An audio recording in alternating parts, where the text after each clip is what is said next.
Good morning and welcome to Round the Globe on Aneke TV. We apologize for the delay in transmission. The headlines: Banal Dam. Cholera outbreak claims 12 lives in Niger State. Enugu government swears in 6 new commissioners. Spain to play England in Women's Euros final. I am Faith Wins Essie. Now the news in details. We begin in the U.S. The White House has pushed back against reports that President Donald Trump is among hundreds of names that appear in Justice Department documents relating to the late convicted pedophile financier Jeffrey Epstein. A White House spokesman said the claims were nothing more than a continuation of the fake news stories concocted by the Democrats and the liberal media. This comes as a U.S. judge denied the Justice Department's bid to unseal Florida court files on Epstein. The Trump administration has been under mounting pressure to disclose more information about the well-connected sex offender. While campaigning last year, Trump had promised to release such files.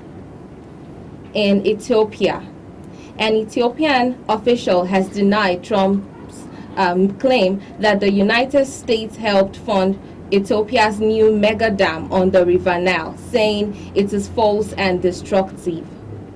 Last week, President Trump said the controversial dam was largely built with United States money, officially known as the Grand Ethiopian Renaissance Dam, GERD.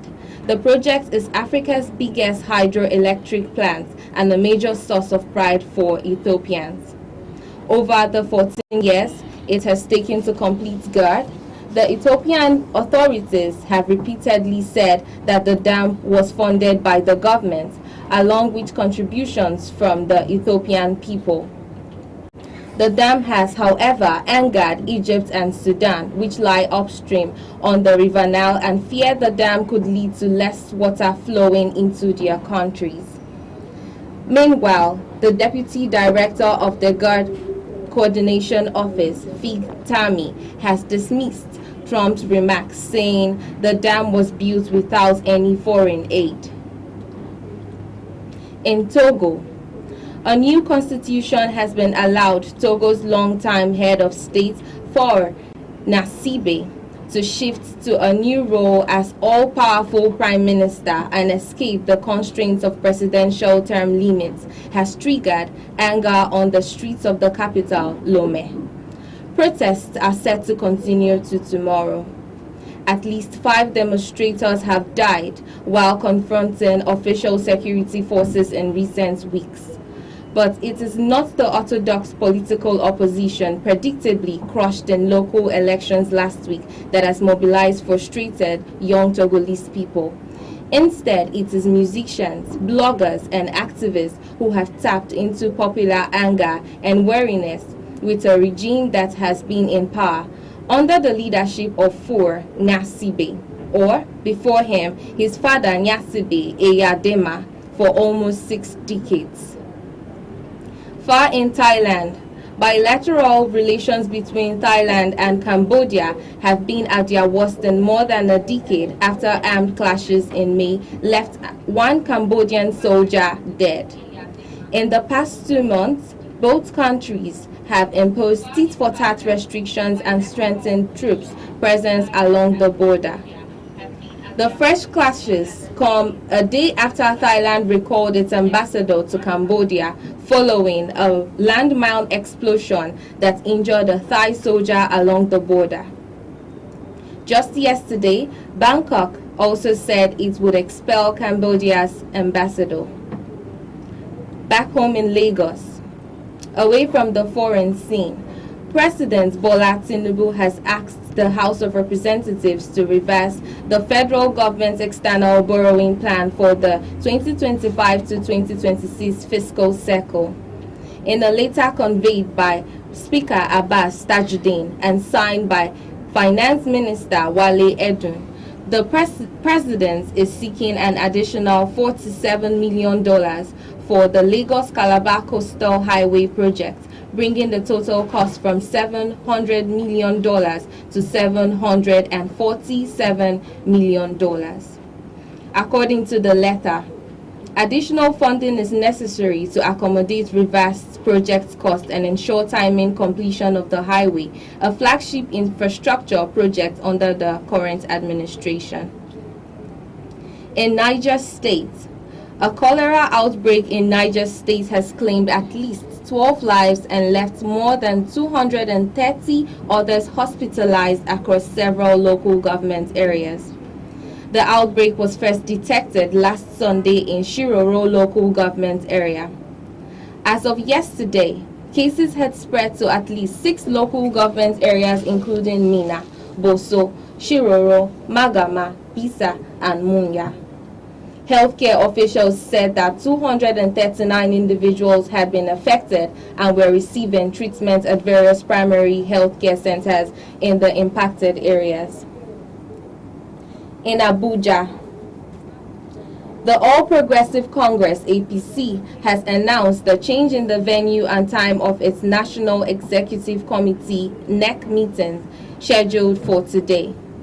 The meeting, which was initially planned to be held at the party's National Secretariat in Abuja, will now take place at the banquet hall of the Presidential Villa by 2 p.m. National Publicity Secretary of the APC, Mr. Felix Moka, announced this in a statement yesterday. In Ebonyi State, corpses of 11 victims of a deadly shooting at a town union meeting of Ebonyi people in the Oboji community in Anambra State have been returned to the state government for burial. Receiving the corpses on behalf of Governor Francis Nwifuru at Alex Ekweme Federal University Teaching Hospital, Abakaliki, where they were deposited, the Commissioner for Health, Dr. Moses Ekuma, said the state government was committed to bringing the culprits to justice.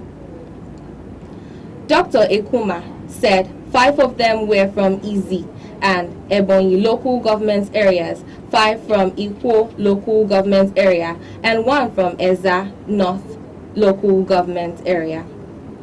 The only survivor of the deadly attack, Mr. Augustine Odum, was among the team that returned the corpses. It's gathered that the victims were at a meeting for Ebonyi people residents in Anambra when gunmen invaded their venue and ordered them to lie down before opening fire on them. In Enugu, Governor Peter Mba of Enugu State yesterday reshuffled his cabinet, swearing in new head of service, 6 new commissioners, and reassigned 3 others. Governor Mba also assigned portfolios to the new appointees following the administration of the oath of service on them by a representative of the Ministry of Justice, Mrs. Chizoba Ogbodo, at the Government House, Enugu. The newly sworn-in appointees include Godwin Anigbo, Head of Service, Mr. Benjamin Oko, Commissioner for Works and Infrastructure, Professor Benedict Okoli, Commissioner for Human Development and Poverty Eradication, and Enyin Naus. Others are Dr. Samuel Ogbu-Nwobodo, Commissioner for Trade, Investment and Industry, Professor George Ugu, Commissioner for Health, and Mr. Ben Collins Undu Jr., who was designated as the Commissioner for Water Resources. Dr. Felix Nnamani was reassigned from the Ministry of Water Resources to the Ministry of Labor and Employment as Commissioner, and Dr. Malaki Agbo was reassigned from the Ministry of Human Development and Poverty Eradication to the Ministry of Information. The former Commissioner of Works and Infrastructure, Mr. Gerald Otiji, was reassigned as the Commissioner for Housing. Speaking the swearing-in, Mba charged the appointees to hit the ground running, stressing that there would be no honeymoon period for them. The governor further charged the appointees to work as a team in line with the established cultures of the administration. For sports news, let's join Gideon Iweke. Good morning, Gideon. Good morning, Faith. So quickly on sports news, Nigeria Professional Football League club side Caterpillars have confirmed the appointment of Evans Ogeyi as their new technical advisor. Ogeyi is making a return to the side Masugida side after previously managing the team in 2023. The experienced tactician guided Caterpillars in Nigeria Premier Football League NPFL promotion during that campaign. Ogeyi takes over from Usman Abdullah, who left the role in June due to personal reasons. He was previously chief coach of one-time NPFL champions Rivers United. Ogeyi left the position last month following the expiration of his contract. The Gaffer boasts an impressive coaching resume, holding prestigious certifications such as the CAF License A CAF Intermediate Coaching Certificate and the FIFA High Level Coaching Certificate. His career highlights include guiding Lobby Stars to the CAF Champions League quarterfinals, clinching the MPFL title in 2018, and winning the multiple FA Cup trophies. And on foreign sports news, Aitana Bonmati scored deep into extra time to help Spain defeat Germany 1-0 in the Women's Euro final last night. With a few minutes left to a penalty shootout, Bonmati cross shot crept into the net. The game had finished goalless after 90 minutes before the decisive goal came in the 95th minute of extra time.